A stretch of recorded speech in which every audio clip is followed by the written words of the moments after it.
I still remember the exact moment my world shattered. It was an ordinary evening, just me and my little boy, Liam, curled up on the couch, his small hand wrapped around my finger as he drifted off to sleep. I had spent years perfecting the art of hiding my loneliness, pretending my husband, Ethan, was just busy with work, too consumed by his responsibilities to be present. But deep down, something had always gnawed at me, a quiet whisper in the back of my mind that told me something was off. That night, as I scrolled absent-mindedly through my phone, my heart stopped. A friend had sent me a picture, a casual, laughing family at a weekend gathering. And there he was. Ethan. Smiling, relaxed, holding a little girl in his arms while a woman I had never seen before leaned against him with the kind of familiarity that only came from years of love. My breath caught in my throat. My hands trembled.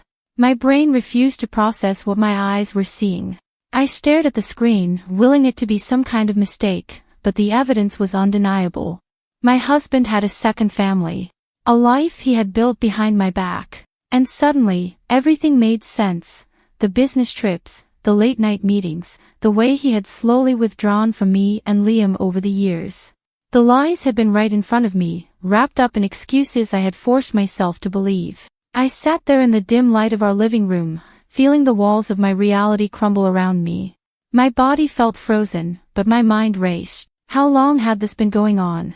Did he ever love me, or was I just the convenient placeholder while he lived a double life? My heart ached as I looked at Liam, his innocent face resting against my arm. He deserved better. I deserved better. The rage started as a slow burn deep inside me, melting away the shock, replacing my grief with something sharper. I had sacrificed so much for this man. I had endured his distance, his neglect, always blaming myself for not being enough. But this was unforgivable. I thought about all the nights I stayed up, waiting for him, the way I had reassured Liam when he asked why Daddy wasn't home. I had given him my loyalty, my trust, my entire life, only to find out that I was nothing more than a lie he maintained. And worst of all, he hadn't even cared enough to hide it well. My stomach churned with humiliation. Had everyone known? Were people whispering behind my back, pitying the foolish woman who believed in a man who had long since abandoned her? I felt sick. My fingers clenched around my phone as I stared at the picture, at the betrayal carved into every pixel. My first instinct was to call him, to scream, to demand an explanation. But then something inside me stopped. No. That was what he would expect. That was what any woman in my position would do. Cry, beg, plead for answers. But I wasn't just any woman. And I refused to let him see me break. If he thought he could juggle two lives, betray me without consequence, he was wrong. A slow, dark determination settled over me. If Ethan had built himself a second life while letting me struggle alone, then I would make sure he lost everything. I took a deep breath, forcing the rage into a controlled ember inside me. I wasn't going to confront him yet. I wasn't going to let him see my pain. No, I was going to play the long game. He had underestimated me, and that was his first mistake. But it would be far from his last. And so, as Liam stirred beside me, blissfully unaware of the storm brewing inside me, I made a silent vow. Ethan had taken everything from me, my trust, my security, my peace. Now, it was my turn. The pain, the memories, the years of sacrifice, I could no longer ignore them. And as I sifted through the broken pieces of my marriage, the weight of it all crushed me in ways I never thought possible. But with every memory came a realization: I had been blind for too long. And that blindness was over. The days that followed felt like I was living in a hollow shell of my former life. Every morning, I went through the motions, making breakfast for Liam, smiling when he giggled over his favorite cereal, nodding absent-mindedly at the morning cartoons playing in the background. But inside, I was breaking. My mind replayed the image of Ethan's other family over and over like a cruel punishment, each time cutting deeper than before. How long had he been doing this? How many times had I sat alone in our bed, waiting for him, while he was wrapped in someone else's arms? The betrayal clawed at me, suffocating and inescapable.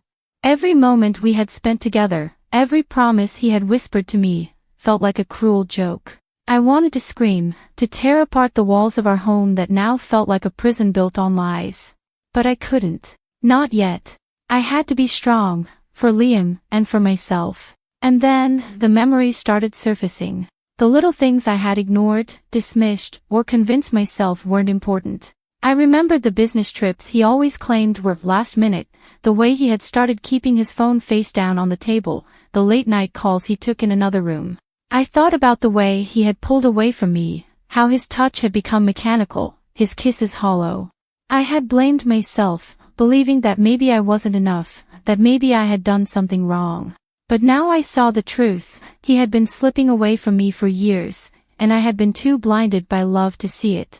I thought back to the day Liam was born, the moment I held his tiny body against mine, overwhelmed by love and exhaustion.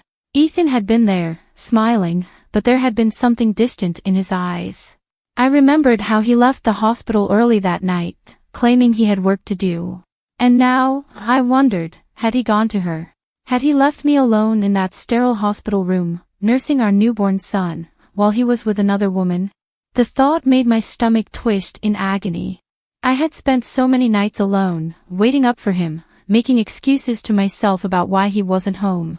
I had convinced myself he was just tired, just stressed, just overwhelmed with work. But in reality, he had simply chosen to be somewhere else, with someone else.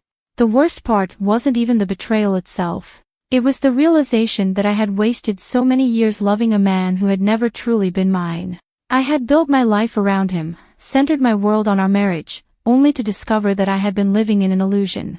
And the anger, the raw, seething anger, was starting to consume me. I wasn't just heartbroken. I was furious. Furious at him for lying to me, for betraying me, for making me feel like I was unworthy of love. But more than that, I was furious at myself. For believing him, for loving him, for sacrificing my dreams, my time, my energy for a man who had been giving his love to someone else. I thought about the times I had swallowed my pain just to keep our family together. The nights I had cried myself to sleep, wondering why I felt so alone in my own marriage. The birthdays he had missed, the anniversaries he had forgotten, the way he had dismissed my worries with a distracted, "You're overthinking it." And I had accepted it. I had let him get away with it, let him treat me like an afterthought while he built a life with another woman. But not anymore. Something inside me hardened. The pain, the humiliation, the endless nights of waiting, they weren't going to define me anymore. I wasn't going to be the woman who cried over a cheating husband, who let herself be broken by a man who had never truly valued her. I was done being the fool. And I knew one thing for certain, Ethan thought he had gotten away with his secret life. But he was wrong. The realization of my own worth was beginning to take shape, but with it came something stronger, determination. I wasn't going to let him walk away from this unscathed. And as the days passed, a plan began to form in my mind. Days turned into weeks, and I played my role perfectly. I was still the same wife Ethan had always known, silent, understanding, patient. I didn't question his late nights, didn't press him for details when he claimed to be swamped with work. I simply watched. I observed how easily he lied to me, how effortlessly he walked through our home as if it were just another stop in his double life. But I knew now. I knew every time he kissed me goodbye in the morning, he was going to her. I knew that when he held Liam in his arms, telling him how much Daddy loved him, his other child was out there, equally adored. And with every passing day, my anger simmered beneath the surface, growing stronger, feeding the plan forming in my mind. It wasn't just Ethan's betrayal that fueled me, it was the realization that I had been invisible for years. His family, my so-called in-laws, had always treated me like an accessory rather than a person. They had smiled at me during family gatherings, but there had always been a certain coldness behind their eyes. I had chalked it up to their wealth, their superiority complex, their belief that Ethan had married beneath him. I had spent years trying to win their approval, attending their fancy dinners, dressing the way they expected me to, speaking softly so I wouldn't seem too opinionated. I had given up so much of myself just to fit into a world that never truly accepted me. But now, I wondered, had they known? Had they looked at me all those years with pity because they knew the truth? That I was nothing more than Ethan's first attempt at a family, a temporary fixture in his life until he moved on to something, or someone, better? I thought back to the countless times his mother had accidentally made comments about Ethan's busy schedule, how she would always say, "It's good that he has someone so patient like you, dear," as if she were soothing a loyal dog rather than speaking to her son's wife. His sister, always distant, had never truly let me in. And his father, who barely acknowledged me, had once told me in a hushed voice during a family event, "A man like Ethan will always do what he wants. Best not to ask too many questions." At the time, I had brushed it off, thinking it was just a warning about his career ambitions. Now, I realized it had been something else entirely. They had known. Maybe not the details, but they had known Ethan was never the devoted husband I believed him to be. And none of them had ever thought to tell me. I had given up everything for this family. My own parents had warned me before I married Ethan that I was stepping into a world where love was conditional, where wealth and power meant more than loyalty. But I hadn't listened. I was young and naive, convinced that love was enough to bridge any gap. And so, I had distanced myself from my own family, pouring all of my energy into being the perfect wife, the perfect daughter-in-law, the perfect mother. I had sacrificed my own dreams, my career, my independence, just to support Ethan. And in return, I had been discarded. The worst part was, they still treated me like nothing had changed. His mother would call and ask me to plan family dinners, his father would remind me of upcoming social events Ethan and I were expected to attend together. And I played along, my voice calm, my responses measured. But inside, I was seething. They didn't see me as a person, they saw me as an extension of Ethan. And that was their mistake. Because I wasn't the silent, obedient wife they thought I was anymore. I had seen the truth. And now, I was going to make sure Ethan lost everything, starting with the family who had enabled him for so long. The more I uncovered, the clearer my path became. I wasn't just fighting against Ethan, I was fighting against the world that had allowed him to betray me so easily. And soon, they would all realize just how wrong they were to underestimate me. The moment I decided to fight back, everything became clear. I wasn't going to cry over a man who had already thrown me away. I wasn't going to let myself be the quiet, humiliated wife who accepted betrayal in silence. I had spent years shrinking myself to fit into Ethan's world, into his family's expectations, into the mold of the perfect woman who asked for nothing and gave everything. But that version of me was gone. I had been forced into a war I never wanted. And if I was going to fight, I was going to win. I started small. I combed through every financial record I could access, searching for discrepancies, for hidden expenses that pointed to the life he had built behind my back. And it didn't take long. The receipts were there, hotel stays in cities he was supposedly never in, jewelry purchases I had never seen, expenses funneled into accounts I didn't recognize. The arrogance of his deceit disgusted me. He had never even tried to cover his tracks properly, as if he was so sure I would never question him. But he had underestimated me. That was his first mistake. Then, I played the role of the clueless wife just a little longer. I planned a weekend trip with Liam to visit my parents, giving Ethan all the space he needed to slip into his other life. I knew he would take the opportunity, I was counting on it. And I was right. As soon as I left, he spent the weekend with her, taking her to expensive dinners, parading her around as if I didn't exist. What he didn't know was that I had hired a private investigator. By the time I returned, I had pictures, videos, undeniable proof of the life he had hidden from me. And it wasn't just a casual affair, it was an entire existence built on deception. The house he rented for her, the school he was paying for their daughter to attend, the vacations they took while I sat at home with our son, believing he was working late. The sheer scale of his betrayal made my blood boil.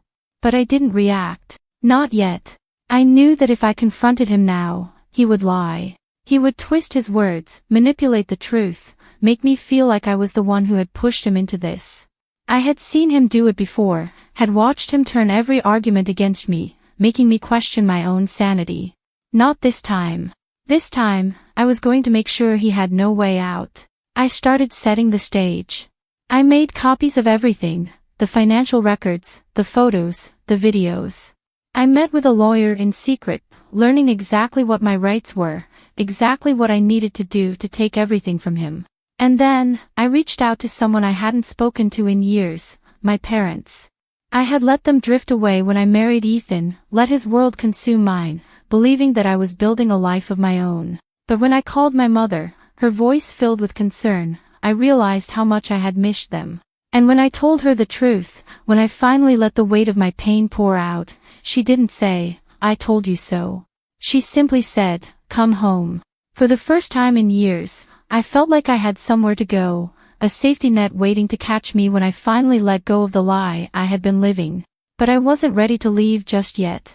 Not until I had made Ethan feel the kind of betrayal he had inflicted on me. Not until I had made sure he lost everything. The pieces were falling into place, and with every step, I felt stronger. I wasn't just leaving him, I was making sure he paid for every lie, every deception, every ounce of pain he had caused me. And soon, he would realize that the woman he had underestimated was about to become his worst nightmare. The day everything came crashing down, Ethan had no idea what was coming. He walked through the door like he always did, dropping his briefcase on the table, loosening his tie as if he were returning to the life he had carefully maintained for years. But I was no longer playing my role. I had been waiting for this moment, calculating every move, preparing for the exact second when I would turn his world upside down. And it started with a simple sentence. "We need to talk." He barely glanced at me, already sighing as if the mere thought of a conversation with his wife was exhausting. "Can it wait? I've had a long day." "No," I said, my voice sharper than he was used to. "It can't." That was the first moment of hesitation I saw in him, the first flicker of doubt in his eyes. Maybe it was my tone, maybe it was the way I was standing, calm, composed, too still. He looked at me then, really looked at me, and I knew something in his gut was warning him that something was wrong. But he had no idea just how wrong things were about to get. I gestured toward the dining table, where neatly stacked folders sat waiting. "Sit," I told him, and for the first time in our marriage, he obeyed without question. I opened the first folder, spreading out the pictures, him and her, laughing over dinner, holding hands in a park, walking into the house he had rented for her. Then came the financial statements, proof of the money he had spent on them, the vacations, the secret school tuition payments. I watched as his face drained of color, his fingers tightening around the edges of the table as he struggled to process what he was seeing. "How long?" I asked, my voice eerily steady. "How long have you been lying to me?" His lips parted, searching for words, but for once, he had nothing to say. No excuses, no well-crafted lies, no manipulation. Just silence. And then, the front door swung open. His parents walked in, his mother's sharp voice cutting through the tension. "What is this nonsense you've dragged us here for?" she demanded. His father stood beside her, arms crossed, his usual expression of quiet judgment in place. "I had called them here on purpose. I wanted them to see, to witness the truth they had ignored for years. They had always treated me as if I were invisible, a mere extension of Ethan, someone unworthy of their real concern. But tonight, they would see me." His mother's eyes flickered to the photos, to the documents, her lips curling in disdain. "So this is what this is about. A foolish little affair. Do you really think you're the first wife to experience something like this?" She scoffed, shaking her head. "You should be grateful. Ethan has given you a good life. Do you think throwing a tantrum will change anything?" Her words might have broken me once. They might have made me question my own worth, made me feel small, like an afterthought. But not tonight. Tonight, I was in control. I picked up the last folder and slid it across the table. "This isn't just about an affair," I said, watching as Ethan's fingers hesitated before opening it. And the moment he did, I saw the horror in his eyes. "It's about fraud." The evidence was all there. He had funneled money from his business accounts to support his second family, using company funds to pay for their home, their vacations, their luxury. And I had the proof. Enough to destroy his career, to ruin him completely. "I already spoke to a lawyer," I continued. "And if I go to the authorities with this, you won't just lose your job, Ethan. You'll go to prison." His mother's face twisted in fury, her composure cracking for the first time. "You wouldn't dare," she hissed. I tilted my head, my smile cold. "Wouldn't I?" The silence was deafening. Ethan looked at me as if I were a stranger, as if he was finally seeing me for the first time in years. He had spent so long believing I was weak, that I would always forgive, always endure. But he was wrong. I leaned in, my voice dropping to a whisper. You didn't just betray me, Ethan. You betrayed yourself. And now, you're going to lose everything. The weight of the truth crashed down around them, and for the first time, they realized, this wasn't a wife scorned. This was a woman reborn. And the worst was yet to come. The silence stretched between us, thick with fear, rage, and something else, defeat. I watched as Ethan's mother clenched her jaw, as if trying to keep herself from screaming. His father had gone pale, his usual air of indifference shattered. And Ethan, he looked hollow, as if for the first time in his life, he realized he wasn't untouchable. He opened his mouth to speak, but no words came out. What could he say? That he was sorry. That he never meant for things to go this far. That he had never expected me to find out, let alone fight back. No, there was nothing left for him to say, because he had already lost. I stood up, taking my time, savoring the power I held in this moment. You always thought I would never leave, I said, my voice steady, calm. That I would always be here, waiting, no matter how many times you ignored me, lied to me, betrayed me. I shook my head, feeling the weight of the past years lift off my shoulders. But you were wrong. I turned to his parents then, watching their desperate attempts to regain control. His mother's voice was sharp, slicing through the air. Do you really think you'll win, dear? You may have this evidence, but you won't survive without Ethan's money. Women like you never do. I smiled, truly smiled for the first time in what felt like forever. You think I stayed because I needed him?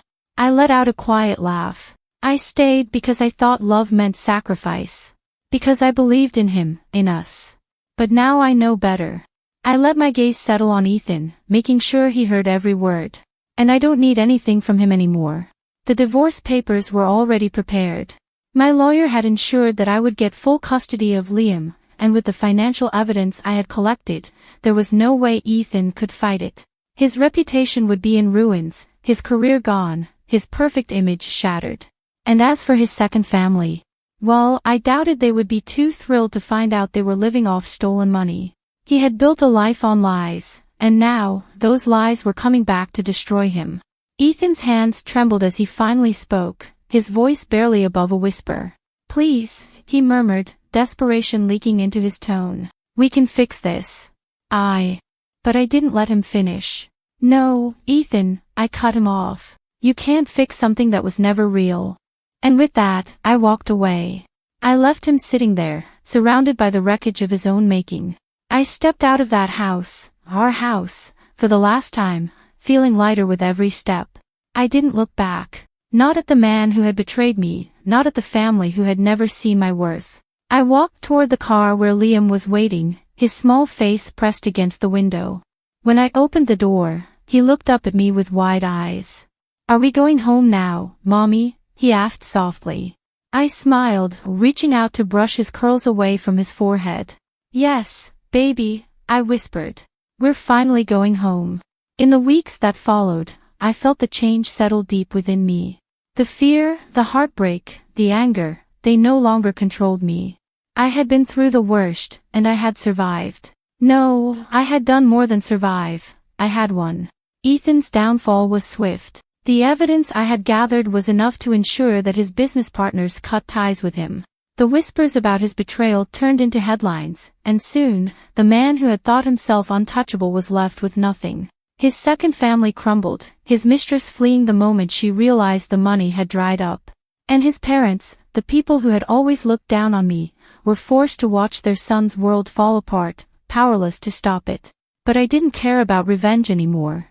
I had my own life to live now, free from their shadows. I moved back to my hometown, closer to my parents, closer to the people who had always loved me without conditions. I found a job, something I was passionate about, something that gave me purpose beyond being a wife and mother.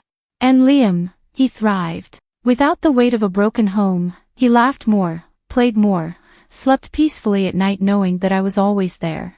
One evening, as we sat on the porch watching the sunset, he reached for my hand. Mommy? He asked. Yes, sweetheart. His little fingers squeezed mine. Are you happy now? I looked at him, at the pure love in his eyes, and I felt it deep in my soul. The peace, the freedom, the strength I had fought so hard to reclaim. And for the first time in years, I answered without hesitation. Yes, baby, I whispered, pulling him close. I'm finally happy. And in that moment, I knew, the past no longer had power over me. I wasn't the woman who had been betrayed. I was the woman who had rebuilt herself, stronger than ever. And this was only the beginning.